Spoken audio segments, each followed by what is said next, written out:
Hello la famille, bienvenue à tous et à toutes. J'espère que vous allez bien. Aujourd'hui, je suis en mode podcast. Restez accrochés à ma voix. L'audio est de rigueur parce que nous allons apprendre à prononcer le nom de certaines marques que les francophones ont tendance à prononcer de façon incorrecte. Déjà, vous avez été très nombreux à apprécier la vidéo sur l'histoire des noms des marques. Je vous en remercie énormément et je vais très prochainement remettre le couvert avec une nouvelle vidéo, je vous le promets.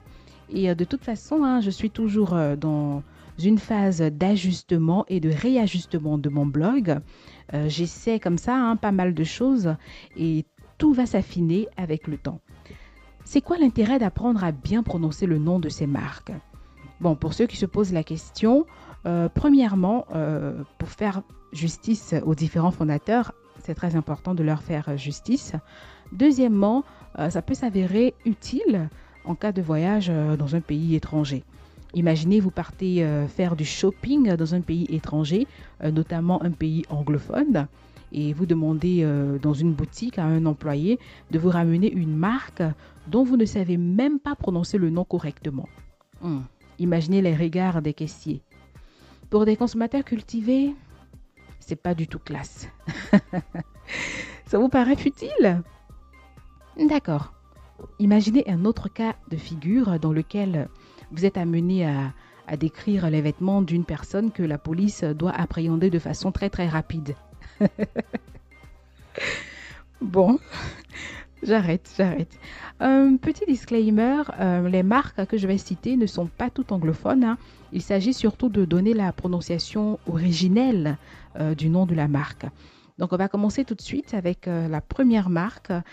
J'entends beaucoup de personnes prononcer la célèbre marque de voiture coréenne Hyundai.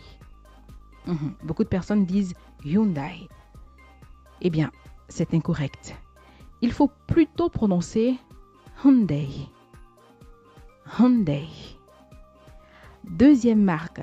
Alors, c'est une entreprise de mode italienne basée à Milan qui crée des vêtements et des accessoires pour hommes et pour femmes. Et cette marque-là est surtout appréciée par les femmes, notamment pour ses sacs au prix plutôt abordable. Et mes très chères modeuses, mes très chers modeurs, ne dites plus Moschino. Moschino. Il faut plutôt prononcer Moschino. Moschino. Troisième marque, on reste toujours dans l'univers de la mode avec la marque emblématique, autant appréciée par les hommes que par les femmes.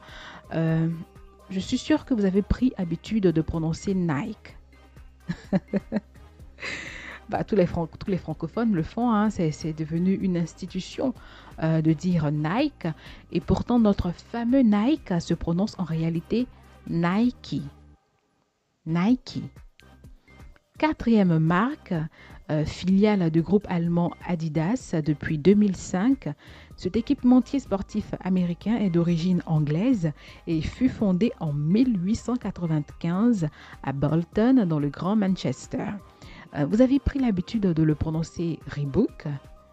Rendons justice au fondateur de la marque en disant désormais Reebok. Reebok. Et par contre, si vous savez rouler les airs à l'américaine, vous pourrez dire Reebok. Reebok.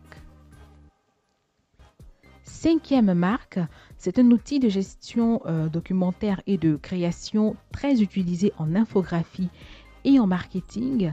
Et contrairement à ce qu'on croit, la célèbre marque ne se prononce pas Adobe, mais plutôt Adobe. Adobe.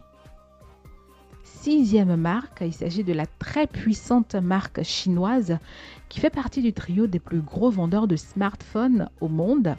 Et cette marque-là ne se prononce pas Huawei, parce que j'entends beaucoup de personnes dire Huawei ou Huawei. Non, il faut plutôt prononcer Huawei, tout simplement. Huawei. Septième marque, c'est la marque de notre enfance. On a tous grandi en regardant les productions, les super productions de cette marque. Et en tant que francophone, on a pris l'habitude de prononcer Disney. Je vais à Disneyland, Disney. Il faut plutôt prononcer Disney. Disney.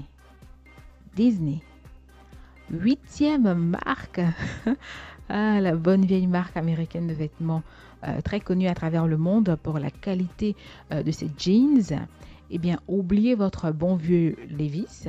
Il faudra plutôt dire Levi's. Levi's. 9e marque, c'est la fameuse marque de prêt-à-porter irlandaise qui cartonne depuis quelques années, implantée donc en France depuis 2013. Cette marque se retrouve à se faire appeler Primark par les Français. Et la bonne prononciation, c'est plutôt Primark. Primark. 10e et dernière marque. Je sais qu'il y a des adeptes de luxe par ici. Et quand on dit luxe, normalement, c'est l'une des premières marques que tout le monde cite. Mais lorsque vous la citez, ne dites plus Hermès. Ne dites plus Hermès parce que le S à la fin, ça se prononce plutôt comme un Z. Donc, il faut dire Hermès. Hermès. Voilà, c'est la fin de cette vidéo. J'espère qu'elle vous a plu. Si c'est le cas, abonnez-vous. YouTube, Facebook, Instagram. Je suis présente sur les 3 plateformes. Abonnez-vous, c'est super important pour faire grandir la communauté. On se retrouve la semaine prochaine pour une nouvelle vidéo ou peut-être un nouveau podcast. Ça va dépendre. D'ici là, je vous envoie plein d'ondes positives. Portez-vous bien. À bientôt. Ciao!